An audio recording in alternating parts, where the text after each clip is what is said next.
Bismillahirrahmanirrahim, alhamdulillah, wassalatu wassalamu ala rasulillah, wa ala alihi wa sahbihi wa man wala. Fillon me emrin e Allahut, me shpërblyer paqja dhe bekimet e Allahut. Qofshin pejgamberin tonë Muhammed alayhi salatu wassalam, familjen e tij, bashkëpunëtorët e tij, dhe gjithë ata që do pasuan dhe do pasojnë deri në gjykimin e vëllezërve motra. Assalamu alaikum wa rahmatullahi wa barakatuh. Mirë se keni ardhur në këtë takim të radhës në sofrën pranore me surën Fatir dhe Al-Gadal bëmë gati të hynë në surë Yasin me lejnë Allah të mëshë.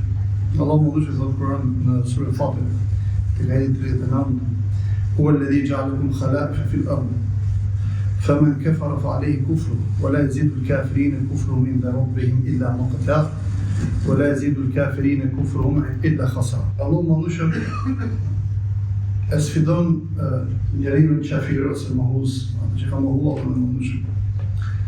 E sfidon duke i tregu se vetëm që nga kufri, nga mohimi është vetëm njeriu, ai që mohon. Përndryshe Allah mundshëm nuk përfiton asgjë nga ibadeti i tij dhe nga tauhidi i tij. Mirë po, njeriu duke mohuar Allah mundshëm bie në disa nëngrada që nuk i shkojnë krijesës njeriu. Pra ne thëtë Allah mëndëshme, huwa alladhi ja'alakum khala'ifa fil ardh. Dhe është Allah mëndëshme ai i cili ka bërë khalaif. Që thotë khalaif? Do thënë khalif, do thëtë çfarë? Qenie që trashëgon njëra tjetrën, pra qenie që lë trashëgimtar. Dhe këtu Allah mëndëshme përmend një fakt madhor që ne në përgjithësi thjesht e përjetojmë, kemi qejf ta përjetojmë. Por Allah mëndëshme në sjellë dimension tjetër këtij fakti. Pra këtë thëtë Allah më ndushën përjetoj si mrekullit Zotit, si dorat Zotit. Pra njeriu edhe njeriu mohus do më u trashëguar do të ketë trashëgimtar. Mi më thëtë Allah më ndushën është Allah më ndushën që e ka bërë këtë ligj dhe që t'i jep trashëgimtare. Dhe është Allah më ndushën që të realizon këtë dëshirë të natyrshme që buron nga shpirti dhe e plotëson këtë lloj dëshire dhe këtë lloj bashkëllë. Megjithatë, i thotë njeriu, ti duke mohu e haron këtë fakt madhor. Dhe duke haruar këtë fakt madhor, haron edhe veten tënde, sepse ai që të ka krijuar, dhe të ka krijuar me që të lësh dhe trashëgimtar, që të kënaqesh me trashëgimtarët e tuaj, pikërisht atë ti mohon. A gjë të cilën ti e do fort dhe i jep kuptim, akoma dhe më tepër jetës tënde materiale në dynjë. Po njëkohësisht, si me thanë, prej mëshirës Zotit është se duke dhënë trashëgimtar e zjat me një fjalë edhe përjetësim tënde në tokë, dhe kjo është dëshira natyrshme njeriu. Ti thotë Allah mëndshëm o mohues i bie ndesh kësaj. I bie ndesh kësaj. Dhe mohon me një fjalë veten tënde, e cila me një fjalë trashëgohet brez pas breze. Pra ne thotë Allah mëndshëm është Allah mëndshëm i cili e ka krijuar njeriu që të trashëgimtar në tokë.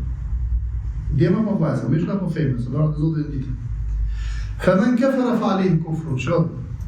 Prandaj, në kontekstin shumë i fuqishëm, po të meditojmë me fjalë të kufrit së ndalën të mëngjes. Prandaj me fjalë ai që mohon me vërtet me fjalë dami i mohimit është për veten e tij. Pse? E para gjë me fjalë kalon në nihilizëm ose një mohim këtij fakti kaq madhor. Pra fakti që ti e krijes për Zotit edhe trashëgohesh, po e dyta i jep vetes një status vetë mohuesi shumë të frikshëm, shumë le të themi të pa logjikshëm, irracional. Pra është një mohim total i vetë njeriu. Pra për të thënë Allah mëndshëm se njeriu me mohimin e tij ndaj Zotit mohon veten e tij. Se vetë fakti, një nga faktet madhore që është të qenë qenie trashëgueshme, ti se, pra Allah më dhëshë, ta supozojmë se ti mund ta krijosh vetë. E krijon dhe ta supozojmë, që është e pa mund. E krijon dot me fjalë me elementet e garancisë së vazhdimësisë radhës njerëzore, se do të. Le të marrim fare me grurin. E shefsh është një element shumë i thjeshtë, fatikisht aty është gjithë jeta. Pse? E fare grurit me fjalë, veç asaj elemente që i ka shumë perfekt, po ka brenda kë. Edhe atë sythin e vogël që ti sa është e thatë nuk e shef dot. Mi po çfarë? Jo vetëm që e ka lënë atë farën aty brenda, atë sythin. Por i ka dhënë aftësi këtij sythit brenda kokës grurit të bashkëveprojë me kë? Me tokën e njohur pra ti përgjigjet ujit në tokë, dhe veç kësaj të ketë aftësi që bimët mos e nxjerrë me kokë poshtë, po ta nxjerrë larg. Kush e udhëzoi këtë sythin? Të dalin për aty të bashkëveprojnë me ujin dhe për më tepër të dalin në sipërfaqen e tokës që rrënjët i ketë në ujë dhe degët ose gjithë i ketë larg që të zhvillohet në mënyrë me fjalë të vazhdueshme procesi fotosintezës derisa të arrijë me fjalë ta prodhojë farën tjetër e cila edhe kjo fara tjetër, kjo kolliri që kanë 100 kokra, edhe këto 100 kokra kanë elementin e garancisë brenda, por jo vetëm sytin, por edhe vetim për të bashkëvepruar me elementet e tokës që edhe ato pastaj të nxjerrin me fekallit të sytit. Këtë e bën dot njeriu. Është çfarë proces madhështor, por para ndash më muzikë që po të hyjë në vetë meditor, e çuditshme. Njeriu realizoi një proces shumë banal, e themi intim. Dhe aty mbaron gjithçka. Kush i orienton ato elementet mashkullor? Shkojnë tek vezorja, dhe vezorja me fjalë të zgjedhë ose të pranojë atë që është më e përshtatshme. E pastaj të zhvillohet aty kromozomet derisa dalin deri në fund dhe formohet njeriu. Fillim sistemi kockor, pastaj mbishet me muskuj dhe çdo sistem brenda njeriu është një sistem i jashtëzakonshëm në aspektin e perfeksionit dhe në aspektin e ekuilibrit të elementeve përbërës njeriu. Deri aty arrin perfeksioni, saqë syri për të realizuar kapjen e objektit nëpërmjet procesit të shikimit që realizohet nëpërmjet dritës dhe reflektimit të dritës në sy, saqë 3 milion neuronë duhet të bashkëveprojnë në mënyrë perfekte që të realizohet, me thënë, kapja e trupit nga syri. Nëse qoftë edhe një neuron nuk futet në rjesht, pra në këtë sinkron me këto 2.999.000 kujdes e çfarë kromozome, qoftë edhe një procesi i shikimit dështon dhe syri mbetet qoftë i verbë. Ta shikon deri ku shkon perfeksioni. Perfeksioni është jashtëzakonshëm. Pra ne do të Allahu më shumë. Ti o njeriu me mohu Zotin, mohon kaq shumë veten tënde, sa që krimi është jashtëzakonisht i madh. Pra edhe do të Allahu me shumë mëshirë, po njëkohësisht me butësi, por të më na tregu faktin. Femen kefere fa alehi kufru. Dhe ai që mohon le ta di që dami i kufrit të tij është mbi veten e tij, ndaj vetes tij. Ai është konsumatori i kujt? I kufrit dhe i damëve të kufrit. Sa Allahu më ndoshta nuk e dëmton dhe nuk e lëndon asgjë. Thot Allah më ndushë në ditë të këtësi, o, ju rob të mi, nëse gjithë njerëzit dhe gjindët të ishin papreshtin, gjithë papreshtin, të ishin aq të devotshëm, sa një, me tha të ishin të unifikuar në nivellet më të lartë devotshmërisë në gjithë një nivel devotshmërie. Kjo s'do i kishte shtuar asgjë pushtetit të Zotit. Dhe e kundërta. Nëse gjithë do të ishin me fjalë në gradat më të ulta të shkatrimit dhe të denigrimit dhe të devijimit, në besime dhe në moral, kjo nuk do të paksonte ose nuk do të lëndonte as pak, nuk do të cënonte pushtetin e Zotit. Prandaj ajo që bën mirë për veten e tij, ajo që bën keq. Për veten e mirë, por Allahu më vjen na sjell. Fakti madhor pastaj do të them që fare fali kufru. Edhe kush mohon ta di se ai është konsumatori i mohimit edhe i efekteve madhore të mohimit. I efekteve madhore të mohimit. Wala yazidu al-kafirin, wala yazidu al-kafirin kufruhum 'inda rabbihim illa maqta. Dhe kjo është më e tmerrshme. Ma e frikshme. Edhe kufri qafirave tek Zoti i tyre nuk ju shton përveç se çfarë urrëtie. Sa më shumë rri njeriu në kufër, aq më shumë shton çfarë? Tek Zoti shton urrëtie. Aq më tepër ju rryer bëhet tek Allahu i, ndoshta pse ne pak meditim bëm tek fakti njeri, në 2-3 elementë shumë thjesht, por shumë të rrezik, dhe kuptuam se sa i madh është njeriu, dhe se sa i pazoti është njeriu për të krijuar me këto gjëra që i ka bërë vetes vet, por edhe kuptuam se sa dami i madh është nga njeriu që i bën njeriu vetes vet nëpërmjet kufrit. Prandaj edhe kjo lloj kategorie çfarë meriton urrëtie. Edhe pse Allahu më ndushë me mëshirën e tij, i jep mundësi njeriu deri në 50, 60, 70, 80 vjet, edhe me mohim. Ai prapë mohon, prapë konsumon këto mirësi që ka tek vetja e tij, konsumon edhe mirësitë e Zotit, ajri, dielli, oksigjeni, ushqimi, shërbëtitja, shijon trupin e tij, shëndetin e tij, shikimin e tij, dëgjimin e tij. Shijon gjitha këto. Prapë Allahu më jep mundësi, madje jep mundësi deri kur, derisa nuk I ka ardhur shpirti në fyt që të kthehet tek Zoti. Inna Allaha yaqbalu tawbata al-'abdi ma lam yughadir. Allahu më dhush ja pranon tobën e robit përderisa nuk I ka ardhur çfarë shpirti në fyt deri këtu. Shkon Allahu më dhush me mëshirën e tij, sa I mëshirshëm në safatës është robit. Wa la yazidu al-kafirin kufruhum illa khasara. Dhe kufri, mohimi, nuk I shton qafirave mohuzë përveç se çfarë humbje. Do të thonë sa më shumë jetojnë në humbje, në kufër, aq më tepër shtohet humbja.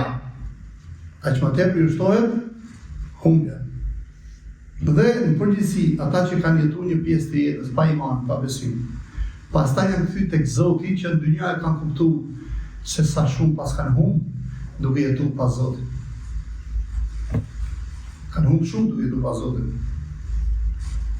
Se në momentin që janë kthyer tek Zoti kanë kuptuar dimensionet e reja të kujt? Të faktit të ekzistencës, por njëkohësisht dimensionet e reja të kujt?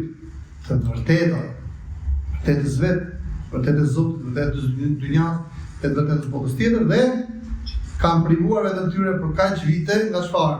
Nga kjo kënaqësi, lumturi dhe xhenet që të mundsoni pa ditë I Allahut më shumë.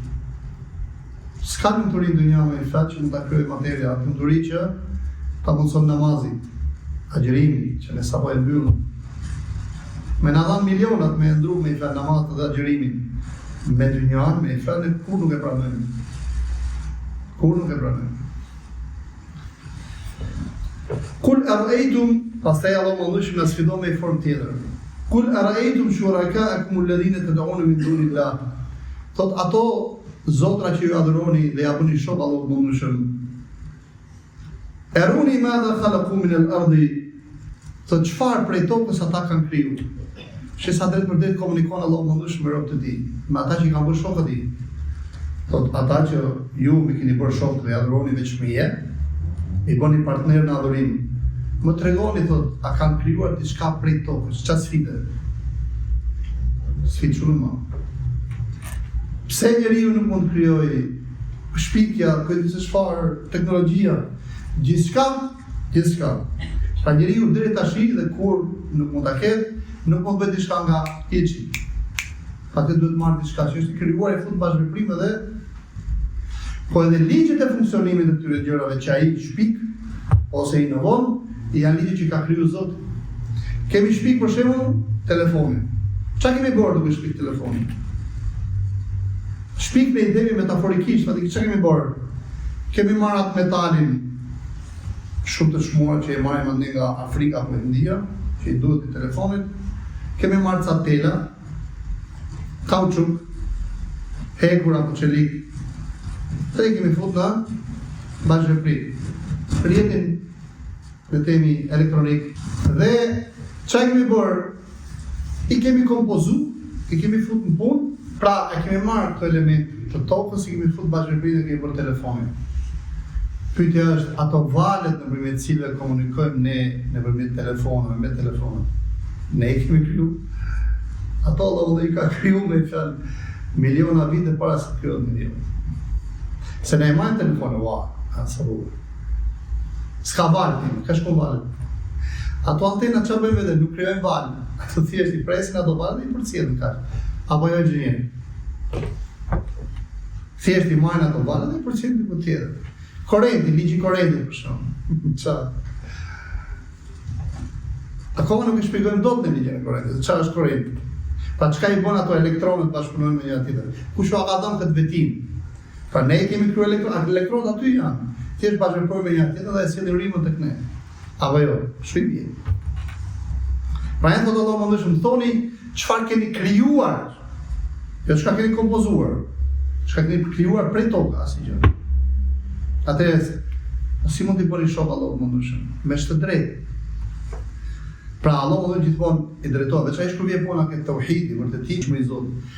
Po edhe ke tregimi ose vërtetimi I kotësisë së shirkut dhe të kufrit, Allahu më shumë na sjell fakte dhe na sjell argumente çfarë I drejtohet kujt? Arsyes tonë në mënyrë të drejtë për drejtë.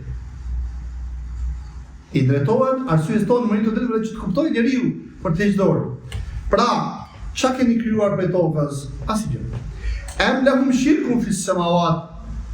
Mos vallë keni në kontribut ose partneritet në krijimin e qiejve. Dhe Allah më kur ti e lexon, kur njeh Allah në mundosh, dhe njeh kapacitet njerëzve, të duket sikur Allah më po bën sarkazëm me ta, fatikisht jo. Allah më do më shkon arsye njerëzore. Ti thot në tokë s'ke krijuar asgjë.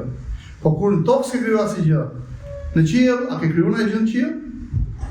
Ne akoma vazhdojmë ta zbulojmë qiellin. E dim se ka ata disa brima të zeza atje, ose ç'a janë, çysh janë, ç'a bëhet pasi trupat ka rënë, pas brimë zezë, nuk dim asgjë fare. As kemi, edhe kur na shkon ndërmend që ti afrohemi ne trembis, ha? Na shkon me ku ke asimilimi, ke trembë, ke shkatrimi. Pra kur në tokë s'kemi krijuar asgjë, por fituar në qiell. Am atinahum kitabun fahum ala bayyinatin min, apo mos valli kemi dhënë një libër ku themi ne thot Allahu më që ta bëj shok. Dhe ata kanë argument për t'i bërë shok Allahu më ndëshëm. As e para, as e dyta, as e treta. Në tokë s'ka krijuar asgjë. Në qiell asgjë, pra idhë që adhurojnë njerëzit. Libër të zbrit për Zotin, që u jep leje dhe u jep argument pse duhet të adhurojnë, nuk kanë. Atëherë bel ya'idu adh-dhalimuna ba'duhum ba'dan illa ghurura. Por thot Allahu përkundrazi, zullumqtarët njëri tjetrin nuk i premtoi përveç se çfarë, mashtrim. Dhe këtu Allahu më dhush në sjellë ndërmend këtë debatet që bënin politeistët lidhe me pejgamberin alayhis salam. Si mund t'i lejmë ne zotrat tanë? Ne duhet t'i përkrahim zotrat tanë. Kjo është me fjalë trashëgimie të parëve tanë. Ato thot Allahu më dhush, ata nuk bëjnë gjë tjetër përveç se i premtojnë një ditë çfarë, mashtrim. Si mashtrim? Po ti marrësh arsyetimet e tyre, siç ka marrë Kurani, edhe ti analizosh siç i ka analizuar, do të gjesh çfarë, që janë kasht e arsyetimet kota. Pra ne thot Allahu më dhush surja Bekara dhe shumë sure tjera. Dhe kur i thuhet atyre me ja thoni la ilaha illallah, apo adhuroni Zotin, ç'a thon? Ne do të adhurojmë ato idhuj në cilët ne gjetëm edhe baballarët tanë, idhujt e parët tanë. Thot Allahu më dhush, po edhe nëse ata janë në humbje të vërtetë, pse ka arsye, ka logjik. Thjesht se o kanë dhënë baballarët tuaj, do të adhuroni? Apo ka një arsye, ka një fakt, ka një argument? Pra i thot Allahu më dhush, ata i premtojnë një ditë vetëm se mashtrim. Vetëm se mashtrim. Pastaj Allahu më dhush na kalon tek argumentimi pozitiv. Inna Allaha yumsiku as-samawati wal arda an tazula.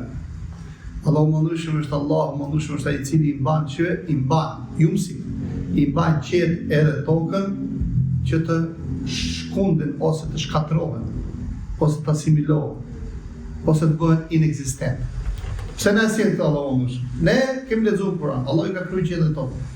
Allahu bedios i ka shpik qiellin e tokën. Këtu na thot çfarë? Jo edhe që i ka shpik, jo edhe që i ka krijuar. Por, edhe tash në këto momente që ne flasim, është Allahu që i mban qiellin e tokën mos shkatrohen edhe të mos asimilohen edhe të mos bëhen inexistent. Pra në këto momente, këto ligje që mbajnë me qiellin e tokën në kam, i mban Allahu më dhush me çfarë, me kudretin e tij, me forcën, fuqinë e tij dhe vullnetin e tij. Pra nuk funksionojnë vetvetiu.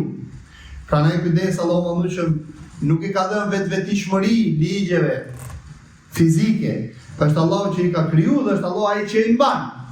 I mban. Funksionon ashtu.